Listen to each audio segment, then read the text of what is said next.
السلام علیکم ورحمۃ اللہ وبرکاتہ۔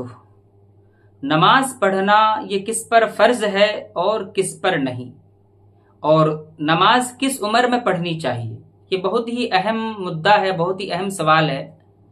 آج میں اسی سوال کا جواب لے کر آپ کے سامنے آیا ہوں۔ دیکھیے، سب سے پہلے آپ مشکوٰۃ شریف کی ایک حدیث پاک سماعت کریں۔ اللہ کے رسول صلی اللہ تعالی علیہ وسلم ارشاد فرماتے ہیں، مروا اولادکم بالصلاۃ وهم ابناء 7 سنین وضربوهم علیہا وهم ابناء 10 سنین وفرقوا بینہم فی المضاجع۔ اس حدیث پاک کا ترجمہ اور مفہوم یہ ہے کہ اللہ کے رسول صلی اللہ تعالی علیہ وسلم نے ارشاد فرمایا، اپنی اولاد کو نماز کا حکم دو جب وہ 7 سال کے ہو جائیں، یعنی جب بچے 7 سال کے ہو جائیں، چاہے وہ لڑکا ہو یا لڑکی۔ جب اولاد 7 سال کا ہو جائے تو ماں باپ کو چاہیے کہ انہیں نماز کا حکم دے، انہیں نماز پڑھنے کے لیے کہے، انہیں نماز کا طور طریقہ بتائے کہ نماز کیسے پڑھی جاتی ہے، نماز میں کون سی چیز پڑھی جاتی ہے۔ اور سرکار نے آگے ارشاد فرمایا، وَضَرِبُوهُمْ عَلَيْهَا وَهُمْ أَبْنَاءُ 10 سنین، کہ انہیں نماز پر مارو جب وہ 10 سال کے ہو جائیں، یعنی جب بچے 10 سال کے ہو جائیں اور وہ نماز نہ پڑھے تو ماں باپ کو یہ حکم دیا گیا ہے کہ وہ انہیں مار کر نماز پڑھائے، سختی کرے، ان پر تنبیہ کرے اور انہیں مار کر نماز پڑھائے۔ وَفَرِّقُوا بَيْنَهُمْ فِي الْمَضَاجِعِ، اور ان کو بستروں میں الگ لٹاؤ، یعنی جب بچے 10 سال کے ہو جائیں تو انہیں اپنے ساتھ نہ لٹاؤ بلکہ الگ لٹاؤ۔ یہ حدیث پاک مشکوٰۃ شریف کی ہے۔ اب اس حدیث پاک سے تو یہ پتہ چلتا ہے کہ 7 سال کے بچوں کو نماز کا حکم دیا جائے، اور 10 سال پر اگر وہ نماز نہ پڑھے تو انہیں مار کر نماز پڑھایا جائے۔ لیکن نماز فرض ہونے کے لیے 3 شرطیں ہیں۔ جب تک وہ تینوں شرطیں نہیں پائی جاتی ہیں، کسی بھی انسان پر نماز فرض نہیں ہوتی۔ وہ 3 شرط کیا ہیں؟ تو شرط نمبر 1 اسلام، یعنی مسلمان ہونا، یہ پہلی شرط ہے۔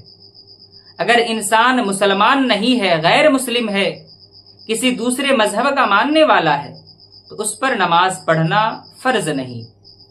اور دوسری شرط ہے عاقل ہونا۔ عاقل ہونے کا مطلب یہ ہے کہ وہ پاگل، مجنوں وغیرہ نہ ہو، کیونکہ پاگل اور مجنوں پر نماز فرض نہیں ہے۔ تو دوسری شرط ہے عاقل ہونا۔ اور نماز فرض ہونے کی تیسری شرط ہے بالغ ہونا۔ بلوغ یہ تیسری شرط ہے۔ نابالغ پر بھی نماز پڑھنا فرض نہیں۔ اور آپ جانتے ہوں گے کہ بالغ ہونے کی عمر جو ہے، لڑکیوں میں 9 سال سے لے کر 12 سال تک، اور بعض لوگوں نے 9 سال سے لے کر 15 سال تک لکھا ہے۔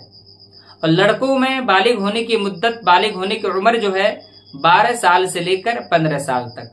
اگر کوئی بچہ یا بچی جو ہے ان 15 سال کی مدت میں بالغ نہ ہوا ہو اور 15 سال مکمل ہو گیا ہو، تو اب اسے جو ہے شریعت بالغ مانے گی، اور شریعت کے جو احکام لاگو ہوتے ہیں وہ سارے احکام اس پر لاگو ہو جائیں گے۔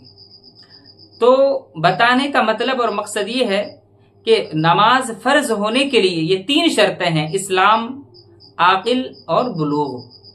اور بالغ ہونے کی مدت 12 سے 15 یا 9 سے 15، جبکہ حضور صلی اللہ تعالی علیہ وسلم نے ارشاد فرمایا کہ 7 سال کے بچوں کو نماز کا حکم دو، اور 10 سال پر نماز نہ پڑھے تو انہیں مار کر نماز پڑھاؤ۔ تو آخر سرکار نے ایسا کیوں فرمایا؟ تو سرکار کے اس فرمان کا مطلب اور مقصد صرف اور صرف اتنا ہے کہ تاکہ بچہ جو ہے بچپن سے ہی نماز پڑھنے کا عادی بن جائے، بچپن سے ہی اسے نماز پڑھنے کے طور طریقے معلوم ہو جائیں، اور جب وہ بالغ ہو جائے، جب اس پر نماز فرض ہو جائے گی، تو اب اسے نماز پڑھنے کا طور طریقہ بتانے کی حاجت نہیں، اسے جو ہے نماز پڑھنے کا سلیقہ بتانے کی ضرورت نہیں، بلکہ وہ خود بخود نماز پڑھنے لگ جائے گا، نماز کا شوقین ہو جائے گا۔ اس لیے سرکار نے ایسا فرمایا۔ ورنہ نماز فرض ہونے کے لیے یہ 3 شرطیں ہیں جو میں نے ابھی بتائی، اسلام، عاقل ہونا اور بالغ ہونا، یعنی مسلمان ہونا، عاقل ہونا، بالغ ہونا۔ جب تک یہ تینوں شرطیں نہیں پائی جائیں گی، اس وقت تک کسی بھی انسان پر نماز فرض نہیں۔ اور یاد رہے کہ ان تینوں شرطوں کا ایک ہی وقت میں پایا جانا ضروری ہے۔ ایسا نہیں کہ 2 شرطیں پائی گئی، تیسری شرط نہیں پائی گئی، یا تیسری شرط پائی گئی پہلی شرط نہیں پائی گئی، یا تیسری اور پہلی شرط پائی گئی دوسری شرط نہیں پائی گئی، ایسا نہیں، بلکہ یہ تینوں شرطیں ایک ہی وقت میں پائی جانا ضروری ہے۔ بغیر ان 3 شرطوں کے کسی بھی انسان پر نماز فرض نہیں ہوتی ہے۔